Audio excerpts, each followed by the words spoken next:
Bonjour à tous. Je suis un jeune Guinéen et cela me fait mal de voir chaque jour la souffrance de mes compatriotes. Dans cette vidéo, qui sera courte, je voudrais partager avec vous 5 solutions concrètes que nous, les Guinéens, pouvons mettre en place pour sortir de cette pauvreté profonde que nous subissons depuis tant d'années. La Guinée est riche, mais son peuple reste pauvre. Pourquoi? Parce que depuis des décennies, nous dépendons des autres, de l'aide étrangère, des accords miniers qui bradent nos richesses. Et si la Guinée pouvait enfin se tenir debout? Partie 1, dépendance. Cette dépendance est une illusion, elle nous affaiblit, elle limite notre liberté, elle freine notre progrès.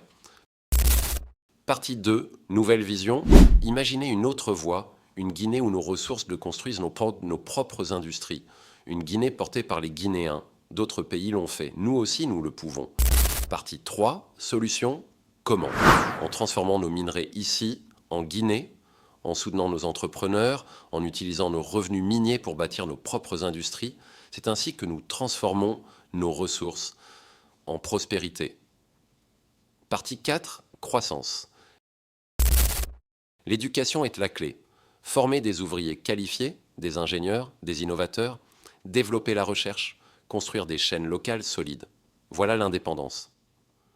Conclusion, l'avenir c'est maintenant. Le pouvoir est entre nos mains. Si nous investissons dans notre peuple, si nous renégocions nos accords, si nous bâtissons nos propres industries, alors la Guinée s'élèvera. Ensemble, faisons de la Guinée un pays libre et prospère.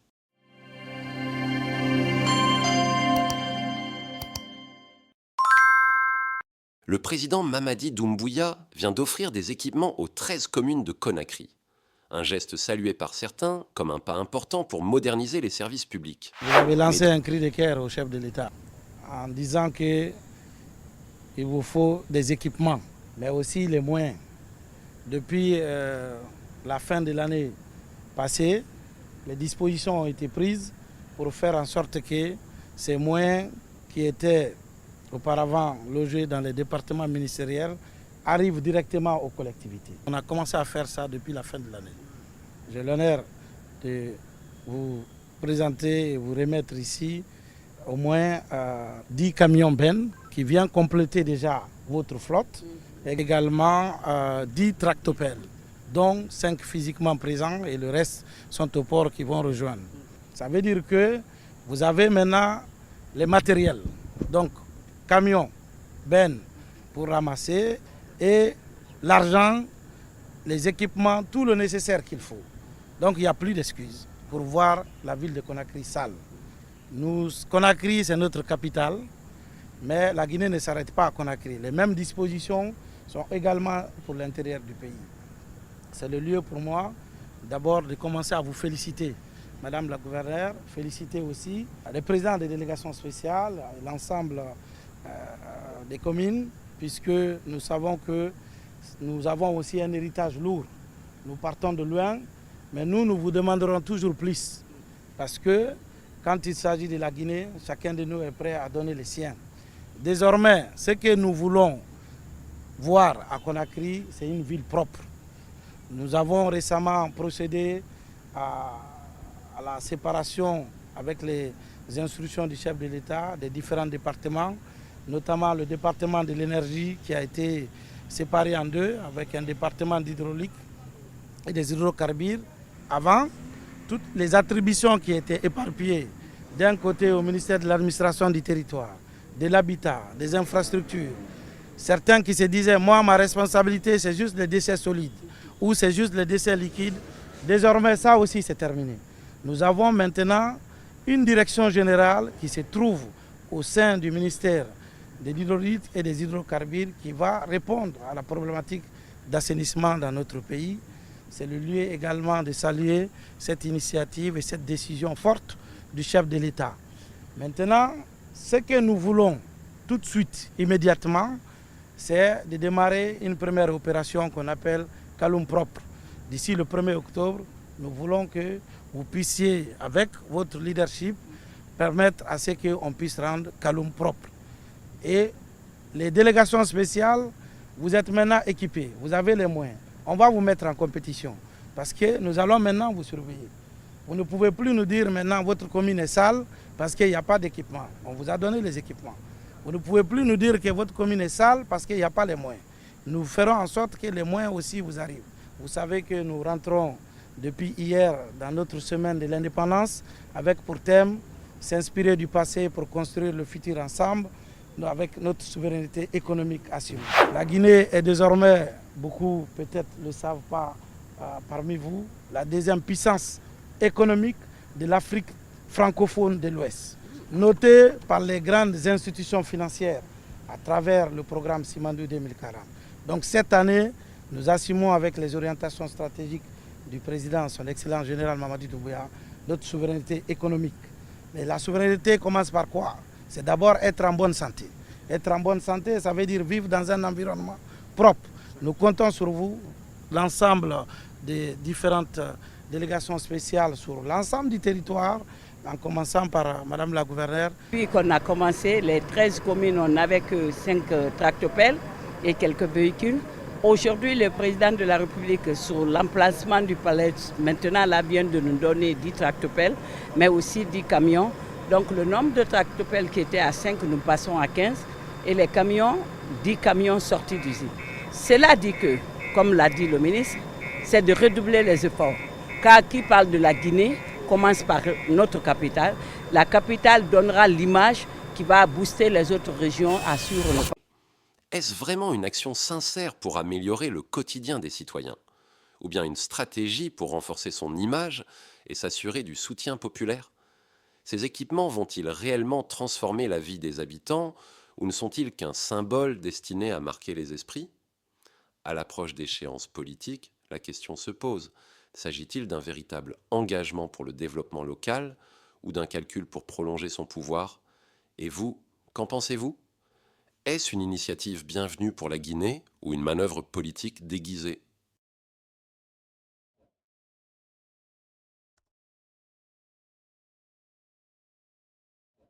La Guinée est l'un des pays les plus riches en ressources naturelles. Bauxite, or, diamants. Pourtant, une grande partie de sa population vit encore dans la pauvreté. Pourquoi? Parce que ce sont surtout les entreprises étrangères qui contrôlent l'exploitation de ces richesses. Elles investissent, extraient et exportent, pendant que les Guinéens reçoivent peu de bénéfices directs. Le vrai problème, ce n'est pas que la Guinée manque de richesses, mais que nous manquons d'industrialisation et de valorisation locale. Si nous transformons notre bauxite en aluminium ici, si nous exploitons et vendons notre or nous-mêmes, alors les emplois, les revenus et la prospérité resteront en Guinée. Le message est clair, on peut gagner beaucoup d'argent en Guinée, mais à condition d'investir dans notre propre pays et de croire en nos talents. Bonjour à tous. Je suis un jeune Guinéen et cela me fait mal de voir chaque jour la souffrance de mes compatriotes. Dans cette vidéo, qui sera courte, je voudrais partager avec vous 5 solutions concrètes que nous, les Guinéens, pouvons mettre en place pour sortir de cette pauvreté profonde que nous subissons depuis tant d'années. La Guinée est riche, mais son peuple reste pauvre. Pourquoi?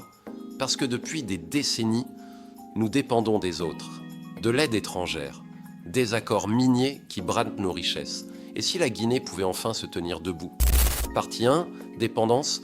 Cette dépendance est une illusion, elle nous affaiblit, elle limite notre liberté, elle freine notre progrès.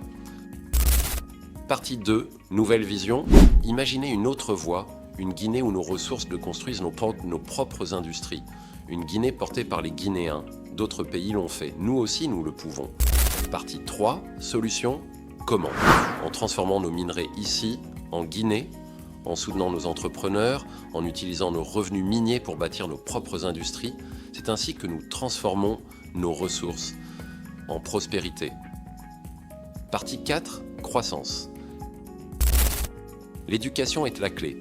Former des ouvriers qualifiés, des ingénieurs, des innovateurs, développer la recherche, construire des chaînes locales solides. Voilà l'indépendance. Conclusion, l'avenir c'est maintenant. Le pouvoir est entre nos mains. Si nous investissons dans notre peuple, si nous renégocions nos accords, si nous bâtissons nos propres industries, alors la Guinée s'élèvera. Ensemble, faisons de la Guinée un pays libre et prospère. La Guinée est l'un des pays les plus riches en ressources naturelles. Bauxite, or, diamants, terres fertiles. Et pourtant, des millions de Guinéens vivent encore dans la pauvreté. Pourquoi ? 1. Le problème. Les entreprises étrangères prennent des milliards de nos mines. Pendant ce temps, le peuple guinéen reste sans routes solides, sans écoles bien financées, sans hôpitaux équipés. La Guinée est riche, mais les Guinéens sont pauvres. 2. La clé. Il existe une véritable clé pour changer cela, l'éducation. Avec le savoir, les Guinéens peuvent bâtir leurs propres industries, gérer leurs propres ressources et décider de leur avenir. Partie 3. La force de l'éducation. L'éducation nous donne des ingénieurs pour transformer nos minerais, des médecins pour soigner nos familles, des leaders qui servent et non qui exploitent. L'éducation est une arme, l'arme contre la pauvreté, l'arme contre la dépendance. Si la Guinée investit dans ses écoles, dans ses enseignants, dans ses technologies, aucune puissance étrangère ne décidera de son avenir. La clé de la libération n'est pas seulement dans nos mines, elle est dans nos esprits. Éducation égale libération.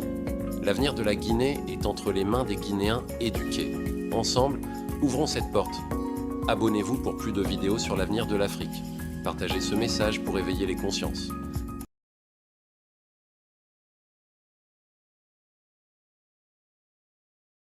La Guinée. La Guinée, un pays d'Afrique de l'Ouest souvent surnommé le scandale géologique. Bauxite, or, fer, diamants, hydroélectricité. Le sol guinéen regorge de richesses naturelles enviées par le monde entier. Mais malgré cette abondance, la majorité des Guinéens vivent encore dans la pauvreté. Comment expliquer un tel paradoxe ? Qui contrôle réellement ces ressources ? Et surtout, à qui profitent-elles ? Bienvenue dans ce documentaire économique. Guinée, un pays riche mais prisonnier de sa propre richesse. S'il vous plaît, abonnez-vous si vous ne l'aviez pas encore fait pour plus d'analyses sur l'Afrique et ses transformations. Chapitre 1. Le scandale géologique. La Guinée possède plus du tiers des réserves mondiales de bauxite, le minerai essentiel à la fabrication de l'aluminium. Avec des gisements parmi les plus purs du monde, le pays attire depuis des décennies les géants du secteur minier. En 2024, la Guinée a exporté près de 145 millions de tonnes de bauxite. Un chiffre impressionnant, à un prix moyen de $50 la tonne, cela représente plus de 7 milliards de dollars de valeur brute. Pour un pays de 14 millions d'habitants, c'est colossal. Mais dans la réalité, ces milliards ne se retrouvent pas dans les poches des Guinéens. Chapitre 2. Les entreprises clés. La SMB, Société minière de Bokeh. Fondée en 2014, c'est aujourd'hui le plus grand producteur de bauxite du pays. Un consortium entre la Chine, Singapour et des partenaires guinéens. Elle exporte près de 40 millions de tonnes par an pour un chiffre d'affaires estimé à 2 milliards de dollars. La GAC, Guinea Alumina Corporation, filiale du groupe Emirates Global Aluminium. Production, environ 12 millions de tonnes par an, soit 600 millions de dollars de revenus annuels. La CBG, Compagnie des bauxites de Guinée, la doyenne du secteur, fondée en 1963. Partenariat entre l'État guinéen et Alcoa, un géant américain. Elle produit environ 18 millions de tonnes par an pour plus d'1 milliard de dollars de revenus. Mais d'autres acteurs se sont imposés. Calco, Enan, SPIC. La région de Bokeh est devenue le cœur économique du pays, mais aussi un territoire fragilisé par la surexploitation. Chapitre 3. L'or et les autres ressources. La Guinée ne se limite pas à la bauxite, elle est aussi un producteur majeur d'or. En 2024, les exportations d'or ont atteint près de 6 milliards de dollars, principalement vers Dubaï et la Suisse. Les principales sociétés du secteur sont la SAG, Société aurifère de Guinée, contrôlée par AngloGold Ashanti, Nordgold, entreprise russe, à l'EFA, et plusieurs compagnies artisanales locales.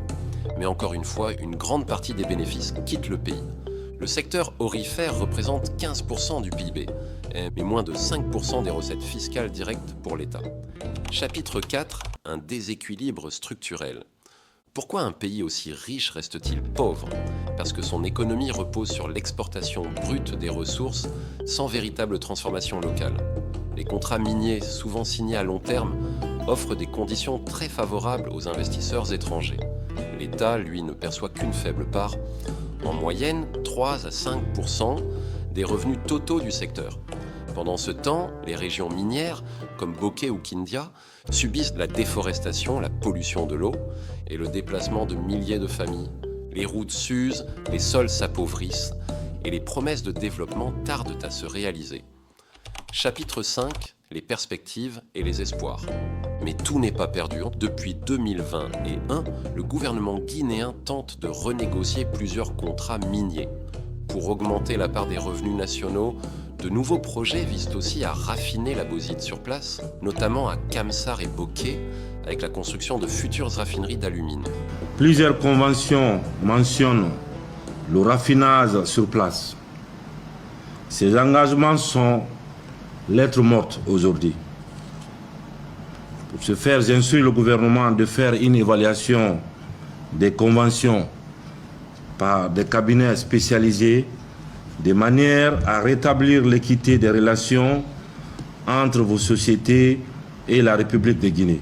Je vous demande de revenir auprès du ministre des Mines et de la Géologie avec des propositions, un projet, un chronogramme précis de construction de raffineries d'alumine en République de Guinée.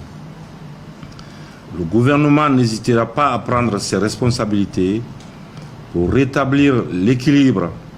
La Guinée possède environ 7,4 milliards de tonnes de bauxite, les plus importantes réserves mondiales de ce minerai entrant dans la fabrication d'aluminium, essentiel dans les industries automobiles ou alimentaires. Elle en est aussi le deuxième producteur mondial, mais les retombées de l'extraction de la bauxite en Guinée ne sont pas visibles. La transformation de la bauxite en alumine ne doit pas se limiter seulement à la mise en place des usines de raffinerie. Toutes les matières premières et produits rentrant dans la transformation doivent être produits sur place. Le pays dispose aussi d'un potentiel hydroélectrique immense. Le barrage de Swapiti sur le fleuve Concouré pourrait alimenter toute l'industrie nationale en énergie. Si ces projets voient le jour, la Guinée pourrait devenir dans les 10 prochaines années un pôle industriel majeur en Afrique de l'Ouest. Conclusion. La Guinée, avec ses montagnes rouges et ses rivières dorées, symbolise à elle seule les promesses et les contradictions du continent africain. Un pays d'une richesse inouïe, mais encore prisonnier d'un modèle hérité du passé.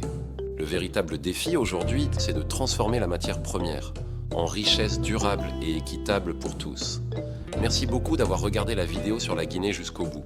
N'hésitez pas à me dire dans les commentaires quel pays africain vous aimeriez voir dans la prochaine vidéo.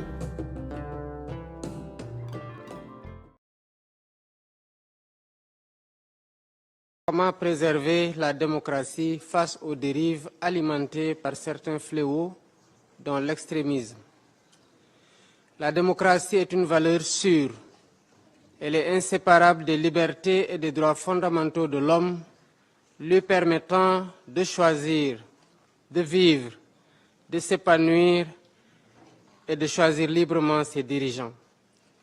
Mais l'exercice de la démocratie doit d'abord reposer sur un équilibre entre liberté, responsabilité et respect de l'ordre public.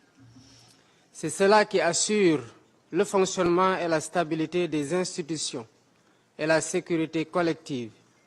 C'est ce qui fait la force du régime démocratique, mais aussi sa délicatesse et ses vulnérabilités.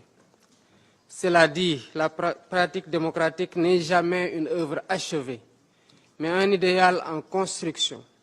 Les fondements peuvent vaciller à tout moment, et c'est le cas aujourd'hui face aux menaces des guerres majeures, du terrorisme et de l'extrémisme, de l'unilatéralisme, de l'extrême pauvreté, de l'exclusion sociale, des fake news, de la violation des droits de l'homme et de la violation du droit international. Défendre la démocratie dans ce contexte suppose donc avoir à l'esprit, au sein et entre les nations, qu'il y a plus d'expériences à partager que de leçons à donner.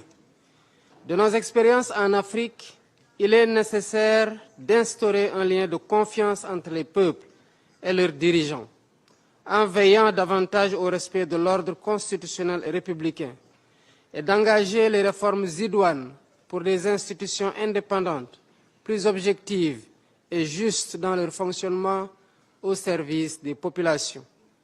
C'est ce que nous avons fait au Sénégal avec les assises de la justice et les assises sur le système électoral, qui ont permis de faire un diagnostic complet d'identifier les dysfonctionnements et d'apporter les correctifs nécessaires au fonctionnement d'une justice plus indépendante dans l'état de droit et le régime de séparation des pouvoirs.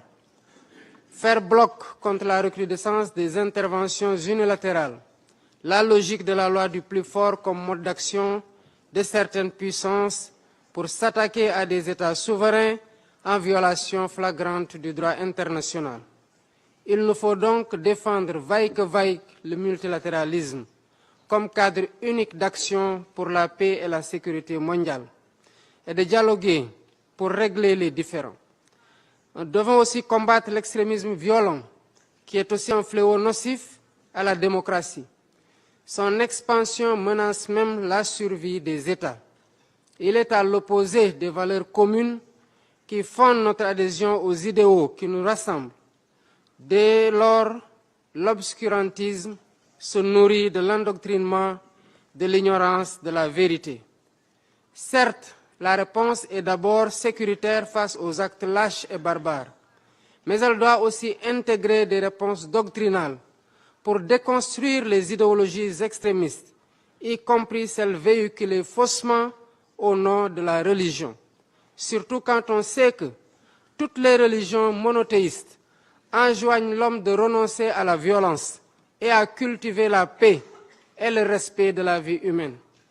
Parmi les réponses qui doivent mobiliser toute la communauté internationale dans la prévention et la lutte contre les extrémismes figure la promotion de l'éducation aux valeurs humaines universelles, de tolérance, de diversité et de respect de l'autre, condition sine qua non pour vivre ensemble dans un espace démocratique apaisé.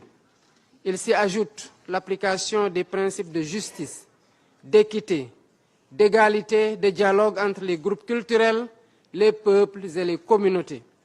C'est notre pratique au Sénégal avec l'institutionnalisation d'un dialogue national annuel comme cadre de gouvernance participative.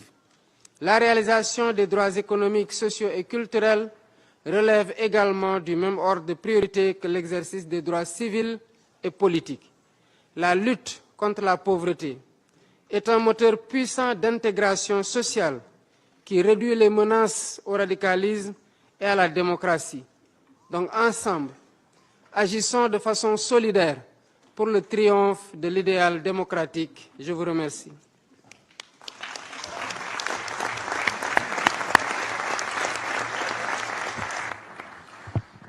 Muchas gracias. Merci, Basilou. Que, en plus, qui est en train de revoir, il a été en prison pour la liberté de l'expression. Et beaucoup de respect pour vous là-bas au Sénégal. Maintenant, je donne la... Le quatrième discours du président Bassirou Diomaye Faye à l'ONU n'est pas un discours comme les autres. C'est un véritable cri d'alerte, mais aussi une feuille de route. En 3 points clés, il nous rappelle pourquoi la démocratie est fragile, comment l'Afrique peut montrer l'exemple, et surtout, pourquoi l'éducation et la justice sociale sont nos meilleures armes contre l'extrémisme. D'abord, Diomaye rappelle une vérité fondamentale. La démocratie n'est jamais un acquis définitif. C'est un idéal en construction, fragile, menacé par la guerre, le terrorisme, les fake news ou encore l'exclusion sociale. Elle repose sur un équilibre délicat entre liberté, responsabilité et ordre public. C'est cet équilibre qui garantit la stabilité des institutions, mais aussi leur vulnérabilité. En somme, la démocratie est forte, mais elle peut vaciller à tout moment. Ensuite, le président met en avant une expérience concrète, celle de l'Afrique et particulièrement du Sénégal. Pour lui, défendre la démocratie passe par la confiance entre les peuples et leurs dirigeants. Comment ? En respectant l'ordre constitutionnel et en réformant les institutions. Au Sénégal, cela s'est traduit par les assises de la justice et les assises électorales, qui ont permis de corriger les dysfonctionnements. Le message est clair, sans institutions indépendantes et crédibles, il n'y a pas de démocratie viable. Enfin, Diomaye insiste sur une menace mortelle pour la démocratie, l'extrémisme violent. Certes, la réponse doit être sécuritaire face aux attaques barbares, mais cela ne suffit pas. Il faut déconstruire les idéologies extrémistes, souvent manipulées au nom de la religion. La vraie réponse se trouve dans l'éducation. Apprendre la tolérance, le respect, la diversité, mais aussi dans la justice sociale, réduire la pauvreté, promouvoir l'égalité et créer un véritable vivre ensemble. Car un peuple qui vit dignement est moins vulnérable à l'endoctrinement. En résumé, ce discours est à la fois une alerte et un cap. Une démocratie forte ne peut survivre que si elle est juste, inclusive et capable de résister aux menaces du monde moderne. Le Sénégal, à travers la voix de Diomaye, envoie un message universel. La démocratie n'est pas seulement un modèle politique, c'est une bataille quotidienne pour la paix, la dignité et la liberté. Si cette vidéo vous a plu, likez, partagez et abonnez-vous à la chaîne Explorons le monde. Et pour continuer le voyage, cliquez sur le rectangle juste ici pour découvrir nos autres vidéos. Le Cameroun entre dans une semaine décisive. Le 12 octobre, tout peut basculer. Paul Biya, 92 ans, candidat pour un 8e mandat. Oui, 8e. Et malgré son âge, ses partisans jurent qu'il va encore gagner. Mais cette fois, quelque chose semble différent. L'opposition, même divisée, sent que le vent tourne. Entre fake news, rumeurs de fraude et tensions dans les rues, le pays tout entier retient son souffle. Et une question brûle toutes les lèvres, le Cameroun est-il prêt pour l'alternance? Ou va-t-il replonger dans le même scénario? Le 12 octobre, tout le monde regardera Yaoundé. Parce que cette élection pourrait bien changer l'histoire. Abonnez-vous pour ne rien manquer de cette présidentielle explosive.